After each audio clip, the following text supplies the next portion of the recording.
السلام عليكم ورحمة الله وبركاته. جايب لك النهاردة تشكيلة اهي، مكن نوادر وبوصة برضو نادرها، مش هتلاقيها دلوقتي. بوصة كاست 63 بصراحة، علشان الحاجات دي سعرها عالي جدا. وبرضو الأيام ديت ربنا اللي يعلم بالناس كلها، فقررت إن أنا أنزل لك الأربع مكانات دول والبوصة دي. هنزلهم لك، هنزلهم مزاد بإذن الله. ديت هتروح تجيبها النهاردة، هتخش لها في 4000 جنيه. لا، والامين دي مش موجوده النهارده. الميتشل اللي هم اتنين حله، تمام. الميتشل الفرنساوي والامين بتاع شركه الامين اللي هي مقاس 8000، تمام. المكن ده سعره معدي، تمام. وفي اللي هي الشكسبير المجرس اهي، تمام، اهي.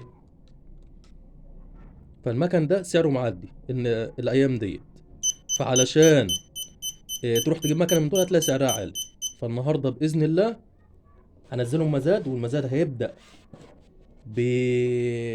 برقم خرافي، وكل واحد ورزقه، بما يرضي الله، كل واحد ورزقه.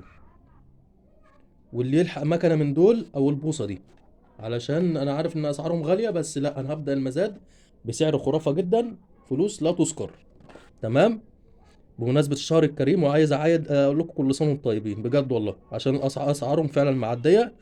فهم كلهم زيرو، الحاله زيرو. المزاد انا ما بعملش مزادات، بس بعمل مزاد امتى؟ لما الاقي المكن زيرو، مفيش خربوش ولا بوصة، بعمل مزاد ساعتها، وتكون نادرة مش موجودة. غير كده لو مستعمل بعرض بالسعر، انما الحاجة الزيرو مش موجودة وهتجيبها غالية، لا، بعرضها لك، ادخلها لك مزاد، وانت ورزقك.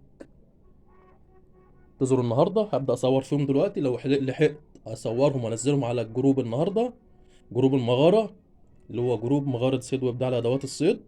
هنزلهم النهاردة، ما لحقتش يبقى هنزلهم بكرة بإذن الله. والسلام عليكم ورحمة الله وبركاته.